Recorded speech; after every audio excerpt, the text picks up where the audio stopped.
무렵에 또 큰 무리가 있어 먹을 것이 없는지라. 예수께서 제자들을 불러 이르시되 내가 무리를 불쌍히 여기노라.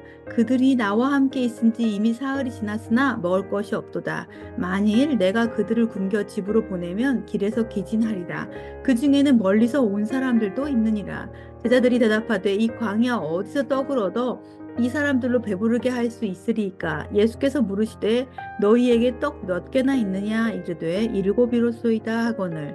예수께서 무리를 명하여 땅에 앉게 하시고 떡 7개를 가지사 축사하시고 떼어 제자들에게 주어 나누어 주게 하시니 제자들이 무리에게 나누어 주더라. 또 작은 생선 2마리가 있는지라. 이에 축복하시고 명하사 이것도 나누어 주게 하시고 배불리 먹고 남은 조각 7광주리를 거두었으며 사람은 약 4,000명이었더라. 예수께서 그들을 흩어 보내시고 곧 제자들과 함께 배에 오르사 달마누다 지방으로 가시니라. 바리새인들이 나와서 예수를 힐난하며 그를 시험하여 하늘로부터 오는 표적을 구하거늘 예수께서 마음속으로 깊이 탄식하시며 이르시되 어찌하여 이 세대가 표적을 구하느냐. 내가 진실로 너희에게 이르노니 이 시대에 표적을 주지 아니하리라 하시고 그들을 떠나 다시 배에 올라 건너편으로 가시니라. 앞선 6장의 오병이어의 기적에 이어서 오늘 본문은 칠병이어의 사건을 기록하고 있습니다. 수많은 무리가 예수님을 따라다닌 지 이미 사흘이 되었습니다. 음식을 조금씩 나누어서 먹다가 점점 더 많은 사람들이 모여들기 시작했고 이제는 더 이상 먹을 음식이 남아나지 않는 그런 상황이 된 것입니다. 예수님께서는 그들을 보시며 이렇게 말씀하십니다. 내가 무리를 불쌍히 여기노라. 그들이 나와 함께 있은지 이미 사흘이 지났으나 먹을 것이 없도다. 만일 내가 그들을 굶겨 집으로 보내면 길에서 기진하리라. 주님께서는 굶주린 사람들을 불쌍히 여기는 그 마음을 넘어서 실제적으로 그들을 돌봐야 한다라는 사실을 말씀하고 계십니다. 우리가 알듯이 야고보서 기자는 2장 말씀에서 살아있는 믿음에 대해서 이렇게 설명하고 있습니다. 만일 형제나 자매가 헐벗고 일용할 양식이 없는데 너희 중에 누구든지 그에게 이르되 평안히 가라, 더 없게 하라, 배부르게 하라 하면서 그 몸에 쓸 것을 주지 아니하면 무슨 유익이 있으리요. 이와 같이 행함이 없는 믿음은 그 자체가 죽은 것이라. 아멘.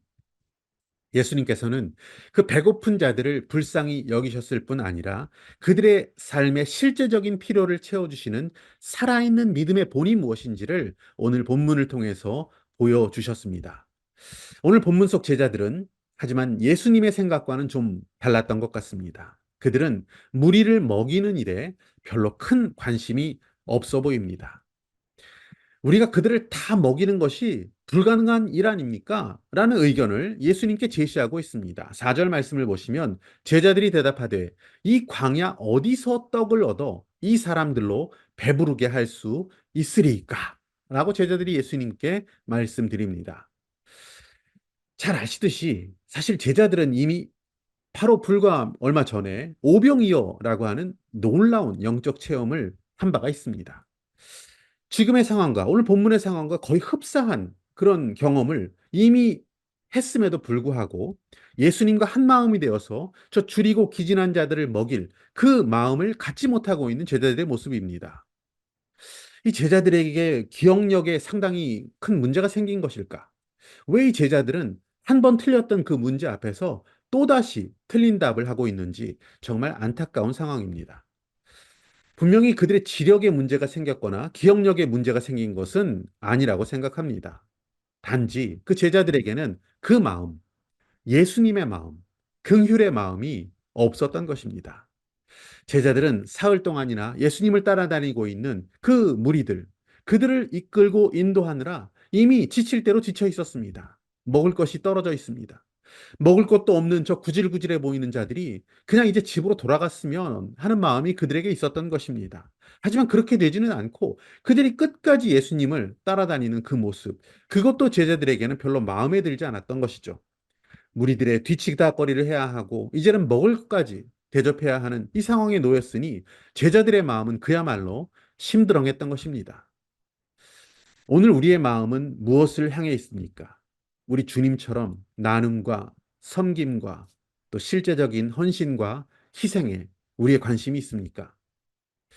한국 기독교 이제 그 뿌리를 내린 지가 언 100년이 넘었습니다. 그동안 한국 교회는 세계적으로 귀감이 될 만한 기적적인 성장을 이뤄냈습니다. 하지만 우리에게 이제 그러한 기적적인 성장의 시절은 이미 옛말이 되어가고 있습니다. 한국 기독교는 지금 급격한 감소 추세를 보이고 있습니다. 원인이 무엇이겠습니까?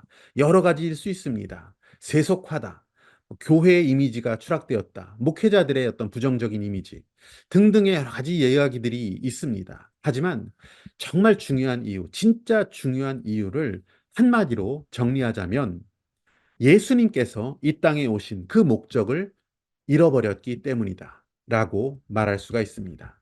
예수님께서 이 땅에 오신 목적이 무엇입니까? 섬김을 위한 것이었습니다.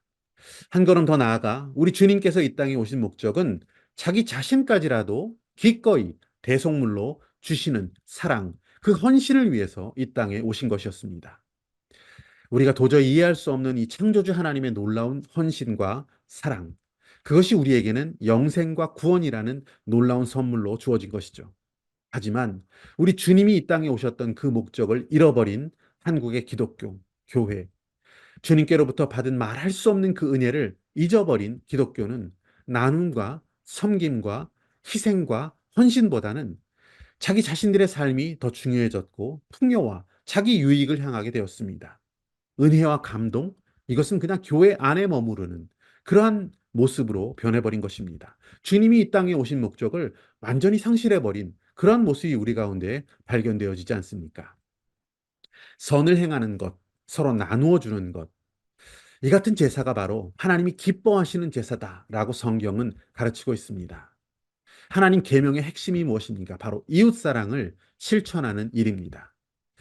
여러분, 우리는 이미 말할 수 없는 은혜를 받았습니다. 또한 영원한 하나님의 나라, 그 영화로운 삶을 약속받은 자들입니다. 우리에게 은혜를 주셨고 또 항상 함께 하시겠다라고 약속하신 우리 주님께서 이 땅에 사시는 동안 어떻게 사셨습니까? 섬김과 희생과 또 실제적인 그러한 헌신의 삶을 살아가셨습니다. 그리고 이제 그 일을 우리들에게, 교회에게 맡기셨습니다. 주님은 행한 대로 갚아주신다라고 말씀하셨습니다. 이제 우리는 우리 이기적인 생각들 또 인색한 마음을 버리고 이기적인 생각이 아닌 주님을 따르는 그 길을 찾기를 원합니다. 긍휼의 마음을 회복하고 이제 주님을 의지하며 주님께 구하고 그 섬김을 감당하기만 한다면 우리 삶 가운데에도 또 교회 가운데에도 한국의 기독교 가운데에도 칠병이어의 기적이 일어날 수 있다라고 믿습니다. 주님의 마음을 갖고 이웃을 사랑하며 살아갈 수 있는 저와 여러분이 되시기를 소망합니다.